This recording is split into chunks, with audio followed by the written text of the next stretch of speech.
बिस्मिल्लाहिर्रहमानिर्रहीम। आज अल्लाह के फजल करम से 15 रमज़ानुल मुबारक है।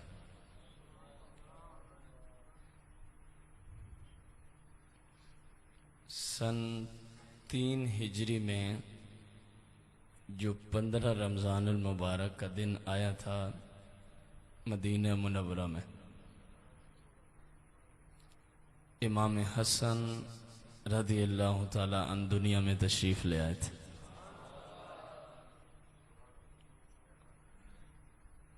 इस हवाले से आज का दिन आपकी अजीम विलादत बाशहादत का दिन है। तमाम भाइयों और बुज़ुर्गों को शहज़ादा कौनैन की विलादत बाशहादत का दिन मुबारक।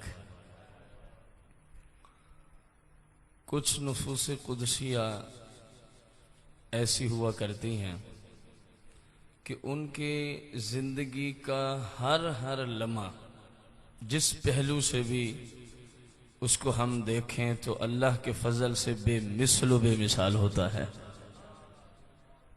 उन्हीं नुफूस कुदसिया में सैयदना इमाम हसन अल मुज्तबा भी तशरीफ़ फरमा है। लेकिन हमने जो ज़माने के वक्त के एतबार से ज़रूरत समझी, आपकी ज़िंदगी का एक पहलू, उसका एक छोटा सा बाब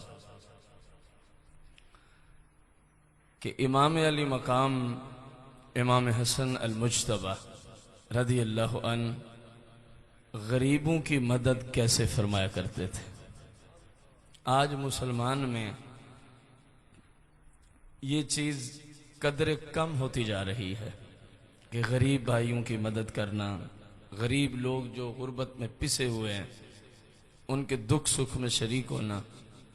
इस हवाले से ही चुना है कि चलो आपकी विलादत की खुशी में जिक्र तो होना ही है, आपकी ज़िंदगी के उस शोबे से हो कि शायद कोई आपकी मोहब्बत में ही गरीबों की मदद करने वाला हो जाए। ये तो आपने सुना ही है कि सैयद सैयद ही होता है, ये तो आपने सुना ही है। और सैयदना इमाम हसन अल मुज्तबा ने इसको प्रैक्टिकली तौर पे पूरा करके दिखाया कि सैयद सैयद ही होता है, सैयद सैयद ही होता है। आपकी बारगाह अक़दस में एक साइल आता है, कहते हुजूर मैं गरीब हूं तो कुछ अता किया जाए। जुमले सुनना, बस इतनी बात है। अभी उसने अपनी कोई दुख सुनाया नहीं है कि क्या क्या मसाइल हैं। इमाम हसन अल मुज्तबा हुक्म अता फरमाते हैं, इस वक्त जहां मेरी दौलत पड़ी रहती है वो जितनी है सारी की सारी सैल को उठा के दे दीजिए। ये नहीं फरमाया कि कितनी, फरमाया जितनी है सारी दे दो। आपके नौकर गए तो उस वक्त, क्योंकि उस जमाना में करेंसी 2 सिक्कों में थी, या सोने के सिक्के चलते थे या चांदी के चलते थे। चांदी के सिक्कों को दिरहम और सोने के सिक्कों को दिनार या अशरफियां कहा जाता था। तो उस वक्त आपके खजाना में 10,000 चांदी के सिक्के मौजूद थे। उस सब के सब आपने उसको अता फरमा दी, घर एक भी नहीं रखा। वो साइल कहने लगा, हुजूर बड़ी बात है, मैंने तो अभी अपना कोई दुख ही नहीं सुनाया था कि घर में ये भी है, घर में ये भी है, ये मुसीबत भी है, ये भी है। सिर्फ इतना ही कहा कि गरीब आदमी, और फिल फौर आपने इतना बड़ा आर्डर जारी किया। फरमाया जो सैयद होते हैं वो अगली परेशानी किसी को दिया ही नहीं करते कि उसको ये बताना पड़े मजमा आम में कि मेरे ऊपर ये मुश्किल आन पड़ी है, मेरे ऊपर ये मसला बना हुआ है, मेरे घर में ये परेशानी है। सैयद इसको भी बर्दाश्त नहीं करता कि वो मजमे में अपनी परेशानियां रख के मजीद परेशान हो जाए। बस तूने कहा ना कि मैं गरीब हूं, मैंने कहा कहीं ये शुरू ना हो जाए। तो क्योंकि सैयद होने का तकाजा यह था कि तुझे बस इतना कहने पे ही मिल जाए, ऑर्डर दिया तो 10,000 दिरहम उसी वक्त उस फकीर को आपने अता फरमा दी। आप तशरीफ लिए जा रहे थे, एक शख्स ना दुआ कर रहा था, या अल्लाह मैं गरीब आदमी हूं, मुझे 10,000 चांदी के सिक्के अता फरमा। आपके कानों में उस दुआ मांगने वाली आवाज पड़ी, फिल फौर ऑर्डर जारी करते हैं। अब वो अल्लाह की बारगाह में बैठे, सिर्फ आपने सुना कि ये जरूरतमंद है, अपने नौकरों को फरमाते हैं कि फिल फौर इसकी जरूरत पूरी की जाए। फिल फौर इसकी जितने मांग रहा था उतने घर से उठवाए और फिल फौर उस बंदे तक पहुंचवा दिए। एक और गरीब आपके घर में तशरीफ लाता है और अर्ज करते हैं, हुजूर मैं बड़ा गरीब आदमी हूं। अब ईमान ताजा होगा, गौर करें, इतनी बात पे आप कुछ मेरी हेल्प फरमाएं। आपने उस साइल को 1,00,000 दिरहम अता फरमाया। कितना? 1,00,000 दिरहम, यानी 1,00,000 चांदी का सिक्का या सिक्के। उस जमाने के 200 दिरहम या 200 चांदी के जो सिक्के थे, आपके जमाने में 52.5 तोले चांदी उसका वजन बनता है। कितनों का? 200 का। कितनों का? 200 का। आपके जमाने में कितना वजन बनता है? 52.5 तोले चांदी। और अंदाजा लगाएं, आपने 2,000 नहीं 1,00,000 दिरहम उस शख्स को अता फरमा दिया है। और आपकी सखावत पर ऐसी रिवायत अब जो पेश की जा रही है, उम्मीद कभी है कि इस रिकॉर्ड को 1400 साल में किसी ने तोड़ा भी नहीं है और कयामत तक कोई तोड़ सकता भी नहीं है। उम्मीद कभी है, बाकी अल्लाह की जात ही बेहतर जानती है। एक साइल आपकी बारगाह में आता है, हुजूर मैं गरीब आदमी। इमाम हसन अल मुज्तबा रदी अल्लाह ताला अन्हु इरशाद फरमाते हैं कि जो कुछ है ना वो इसको दो। अब जरा गौर कीजिएगा वो क्या है। तो जब उसको दिया गया 50,000 दिनार। अभी इसकी मैं थोड़ी सी आपके सामने मौजूदा जमाने के एतबार से तफसील पेश करूंगा। कितने दिए? एक ही मजलिस में एक गरीब शख्स की मदद करते हुए कितने? और दिनार उस जमाने में सोने के सिक्के को कहा जाता। पहले इसी रिवायत को पूरा करते हैं, फिर इसके वजन की तरफ आएंगे। जब आपने उसके लिए ऑर्डर दिया ना, इसको 50,000 सोने के दिनार दे दो, तो वो लगा उठाने। ज़ाहिर है 50,000 सोने का सिक्का उठाना कोई आसान काम तो नहीं था। उससे उठाया ना गए। उसने एक मजदूर लिया इसी काम के लिए, तो तब भी वजन ज्यादा। उसने एक और मजदूर लिया। अब ये सारे मिलजुल के उस दौलत को उठा, यानी सोने को उठा रहे हैं। सोने के सिक्के थे ना। इमाम गजाली रहमतुल्लाह ताला अलैह इस रिवायत को मजीद थोड़ा सा बढ़ाते हुए लिखते हैं कि इमाम हसन अल मुज्तबा रदी अल्लाह ताला अन्हु ने फरमाया, ये जो उठा के जा रहे हैं ना मजदूर, इनकी उजरत भी सैयद अदा करेगा। इनकी उजरत भी तेरे घर तक जाने में जितना ये किराया लेंगे, वो भी रसूल अकरम सल्लल्लाहु अलैहि वसल्लम का शहजादा, जिसे सरकार ने सही बुखारी में ये लक़ब अता फरमाया, फरमाया ये जो मेरा बेटा है ना, ये सैयद है, यानी सरदार है, यानी सरदार है। मेरे इस बेटे की बरकत से मुसलमानों के 2 गिरोहों में अल्लाह सुलह फरमा देगा। ये सही बुखारी है। और ये मुसलमानों के 2 गिरोह मौला कायनात सैयदना अमीर मुआविया रदी अल्लाह अन्हुमा के दोनों गिरोहों के माबैन जो सुलह कराई थी, सैयदना इमाम हसन अल मुज्तबा ने आके कराई थी। और ये भी आपको बताएं, इतनी ज़ख़ीम दौलत आपकी बारगाह में जो सुन रहे हैं आप, सखावत हो रही है, इसका एक वाफर हिस्सा सैयदना अमीर मुआविया रदी अल्लाह तआला ने इमाम हसन की बारगाह में तोहफे के तौर पे पेश फरमाया करते थे। वो पेश कर देते थे, आप आगे अल्लाह की राह में तकसीम फरमा दिया करते थे। आप अंदाजा लगाएं वहां कितनी मोहब्बत थी, वहां कितनी मोहब्बत थी। कितने? 50,000 दिनार। उस जमाने के 40 दिनार हूं तो आपके जमाना में 7.5 तोले सोने का वजन बनता है। उस जमाने के फकत 40 दिनार हूं तो हमारे जमाने में 7.5 तोले सोने का वजन बनता है। आपने कितना दिया? 50,000 दिनार दिया।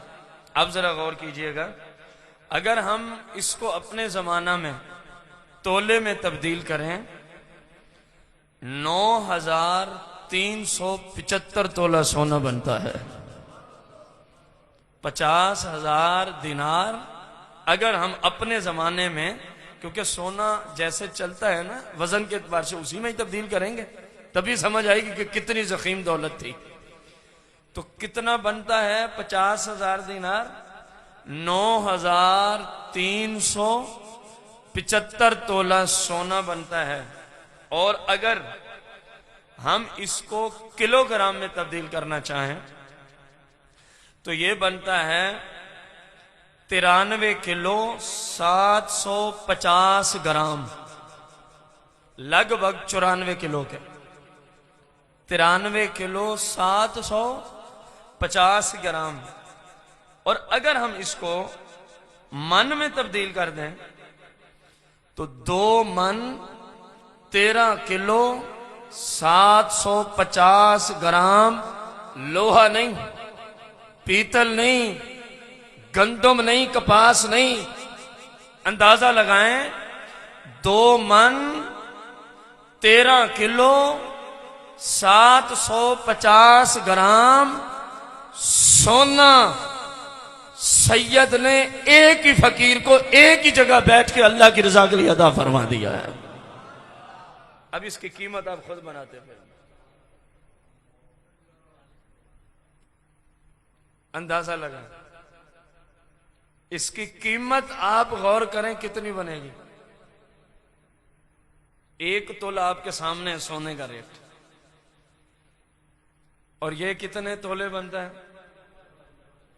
93,75, 9,375 तोला, 2 मन 13 किलो 750 ग्राम सोना। तभी तो 2 नौकर रखने पड़े थे। अब एक बंदा तो इतना सोना नहीं उठा सकता था। आप अंदाजा लगाएं सखावत की हद हुई है कि नहीं हुई, रिकॉर्ड है कि नहीं है? बोलें तो सही यार। जिन्होंने दिया है बंदा कुर्बान जाए उनकी सखावत पे। कितना बड़ा दिल होगा सैयद का यार। इसको मैं एक और मसले के तहत समझाना चाहूं। आज मालिक ने एक बंदे को 50 करोड़ दिए, 50 अरब दिए, साल के बाद सिर्फ 2.5%, साल के बाद सिर्फ 2.5% ज़कात का हुक्म है। अब दिल का पता चलेगा आपको कि कितना बड़ा सैयद का दिल था यार। कितने फीसद मुसलमान पूरी ज़कात निकाल रहे हैं? सवाल है आपसे। हालांकि 100 के पीछे 2.5 रुपए हैं, लाख के पीछे 2.5 है, करोड़ के पीछे 2.5 लाख, कुछ भी नहीं। जो मालिक एक बंदे को करोड़ अता किए हुए पूरे साल के लिए बरतने के लिए दिया है। मैं किताब में पढ़ रहा था, फरमाया बंदों को वो मुखातब कर रहा था मुसन्निफ, फरमाया तू ज़कात देता क्यों नहीं हो? तू ज़कात देता? सवाल किया क्या तू इस माल का मालिक है? फरमाया मालिक तो अल्लाह है, उसने वक्ती तौर तेरे हाथ पे रखा, वक्ती तौर पे तेरी मिल्क में भेजा कि देखूं मेरा बंदा करता क्या है।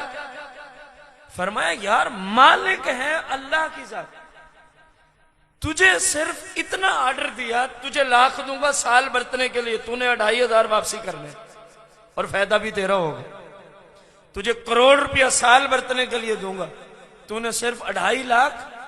ये ऐसे ही है जैसे मैंने भाई मोहम्मद उमर के पास 50 लाख रुपए अमानत रखे।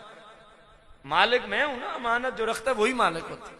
इनके पास वक्ती तौर पे मौजूद है। तो अब मैं इन्हें कहूं जी साल बाद ना आप इसमें से 1 लाख रुपया गरीबों में तकसीम कर दें, तो उमर को क्या तकलीफ है कि वो बात नहीं मानता? समझ नहीं आई आपको बात? उमर को क्या तकलीफ है जब उमर मालिक ही नहीं हो उस माल के? ऐसे हैं कि नहीं है? उमर को तो खुश दिली से देना चाहिए कि माल वालों का माल है, मुझे मुफ्त में सवाब मिल रहा है। ये देगा तो रब इसको भी अजर देगा कि नहीं देगा?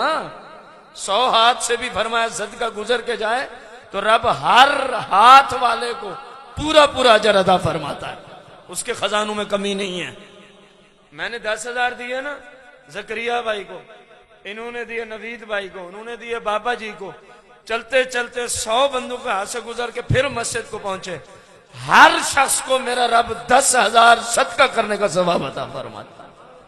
ये है हदीस का मतलब। वो तो इतना वसत वाला मालिक है। अब उमर को क्या है, यही बात उस मुसन्निफ ने कही है। फरमाया तू तो किबला इस माल का मालिक ही नहीं है, तुझे हुआ क्या है?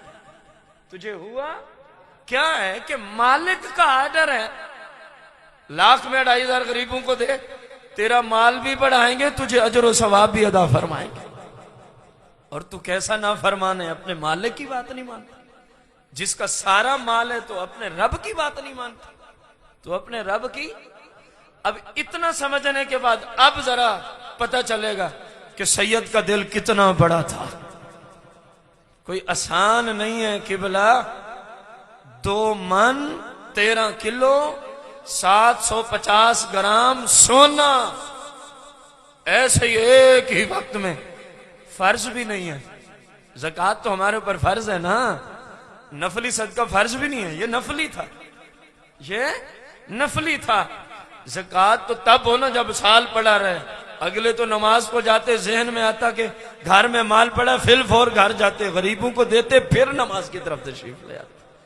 तो कितना बड़ा दिल होगा सैयद का, कोई अंदाजा लगा सकते हैं? मैं तो नहीं लगा सकता। मेरा इल्म इस अंदाजे के सामने खाक भी नहीं है।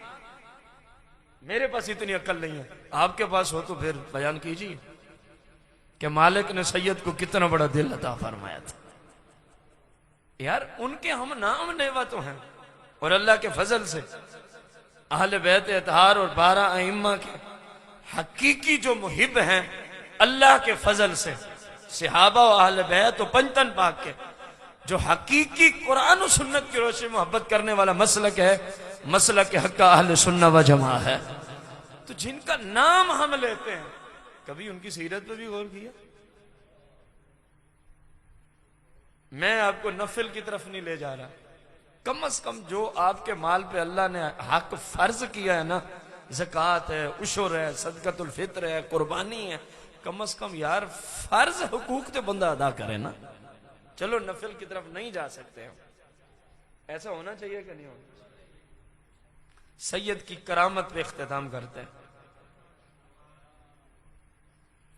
इमाम अली मकाम इमाम हसन अल मुज्तबा रदी अल्लाह तआला किन के बेटे हैं? वालदा मोहतरमा, बाप हैं मौला कायनात, वालदा हैं शहजादी कौनैन, शहजादी कौनैन। इमाम हुसैन के क्या लगते हैं? पक्की बात। कम से कम थोड़ा सा एक फिक्र वाला जुमला है तो बंदा छोटे भाई का जिक्र करे और बड़े का ना करे। बस जिनको समझ आनी थी मैंने उनको लिए जुमला बोला है। वजह क्या थी? जो अमीर मुआविया रज़ी अल्लाह तआला अन्हु से सुलह क्यों किया? तू ठेकेदार है, अमीर मुआविया से सुलह की है, इसलिए इमाम हसन का हमारी मजलसों में जिक्र ही नहीं होगा। तू ठेकेदार आया, जिस चीज को बेटा बाप के एतबार से जान रहा है, मौला कायनात का जो मामला था अमीर मुआविया रदी अल्लाह अन्हु मां के मां बहन जो भी था, हमारे नजदीक दोनों सर आंखों पर, वो भी सिहाबी रसूल है, वो भी सिहाबी रसूल हैं। और जो अमीर मुआविया रदी अल्लाह ताला अन्हु के खिलाफ चूनो चिरा करता है, वो कुछ तो हो सकता है, कम से कम सुन्नी नहीं हो सकता, कम से कम सुन्नी, भले वो अपने आप को वक्त का मुफ्ती आजम ही समझता हो। हमारे नजदीक जो अमीर मुआविया रदी अल्लाह ताला अन्हु का गुस्ताख है, जो आपके बारे में ऐसी वैसी बात करता है, वो किसी आम सुन्नी के पांव के साथ लगे हुए जूते के साथ लगी हुई खाक के बराबर भी नहीं हो सकता। जो किसी सिहाबी रसूल का गुस्ताख, जो किसी सिहाबी रसूल के खिलाफ बोलता है, क्योंकि अमीर मुआविया रदी अल्लाह ताला मेरे आका करीम के सिहाबी है। ये वजह है इमाम हसन का उधर नाम न लेने की कि सुलह क्यों की है। और मेरे आका तो पहले ही फरमा गया, मेरा बेटा सरदार है, इनकी वजह से रब 2 मुसलमान गिरोहों में सुलह फरमा देगा।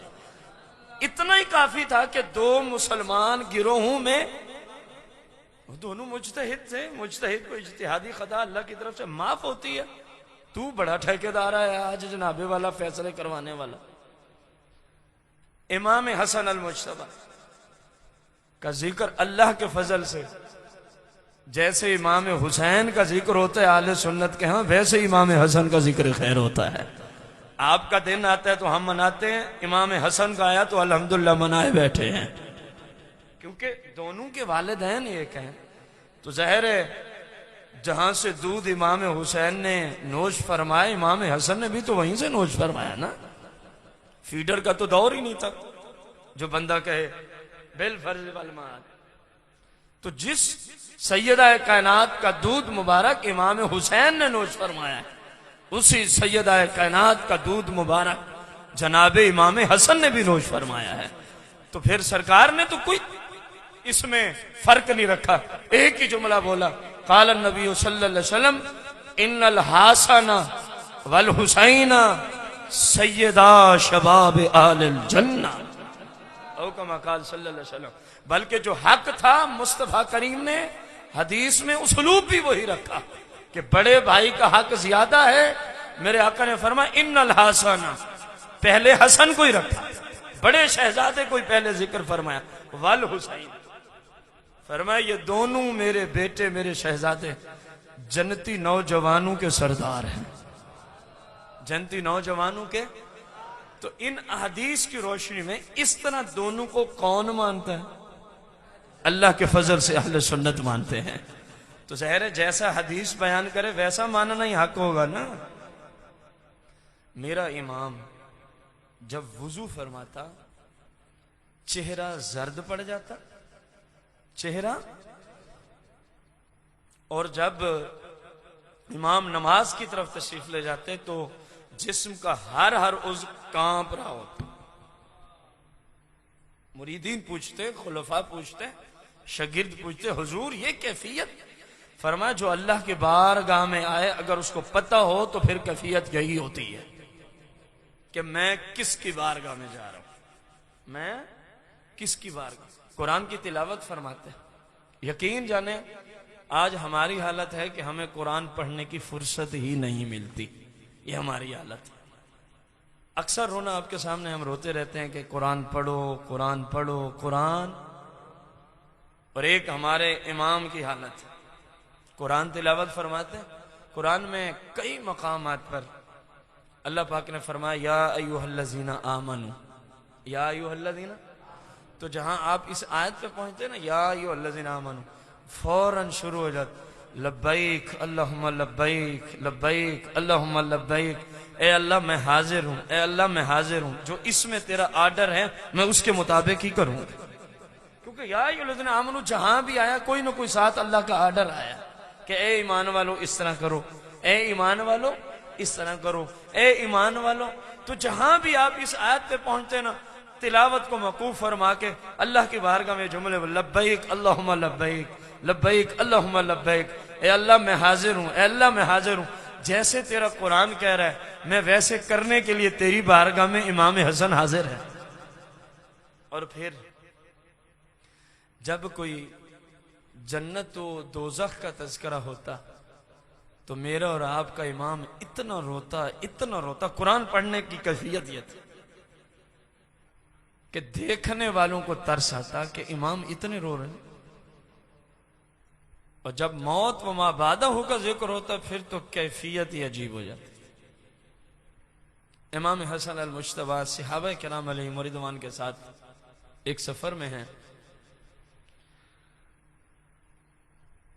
एक जगह सफर में आराम फरमाने का आर्डर अता फरमाया कि यहां कुछ देर ठहरेंगे।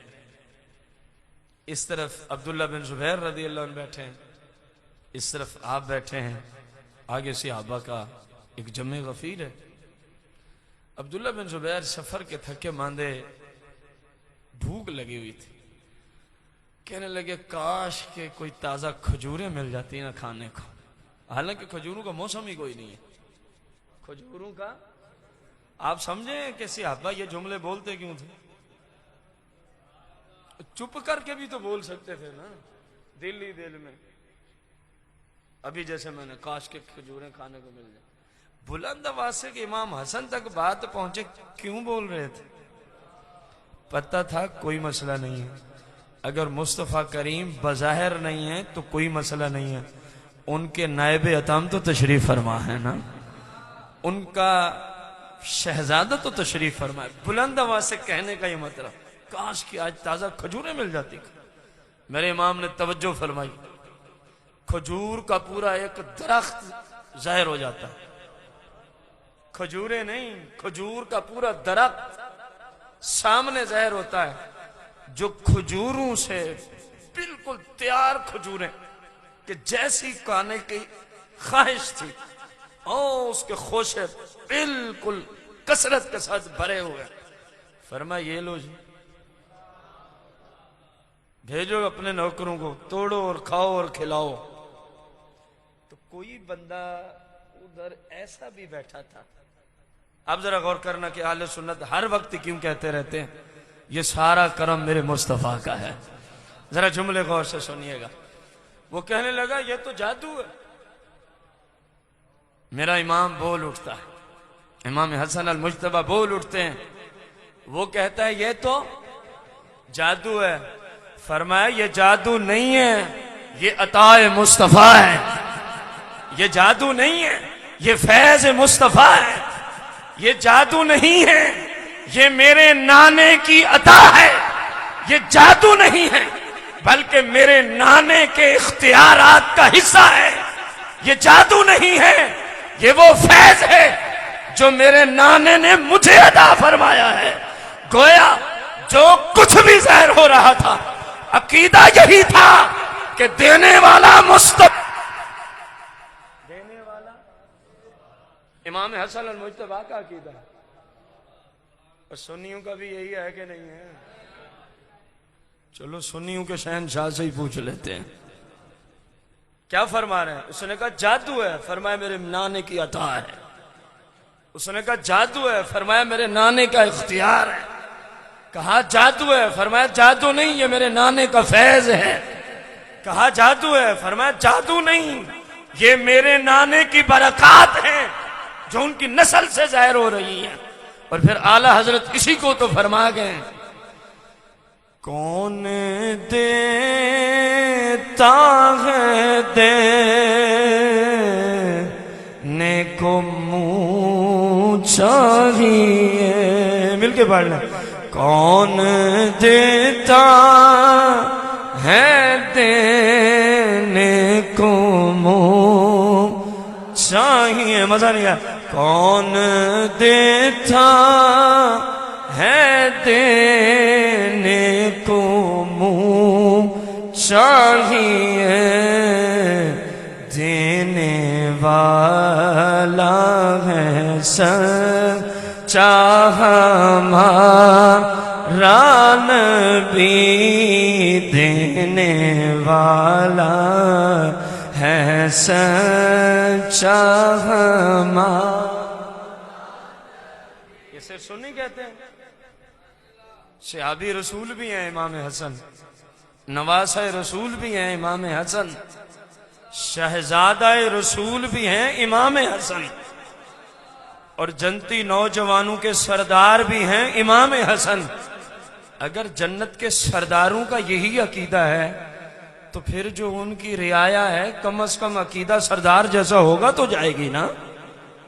बंदा के नहीं वो कुछ दे ही नहीं सकते, वो कुछ अता ही नहीं कर सकते, उनके पास कुछ है ही नहीं, तो फिर कल जब पहुंचोगे ना दरवाजे पे वो कहेंगे इधर तो उनकी बादशाहत है जिनका अकीदा यह था सब कुछ मुस्तफा ही देते हैं, सारी अता मुस्तफा की है, ये फैज मुस्तफा का है।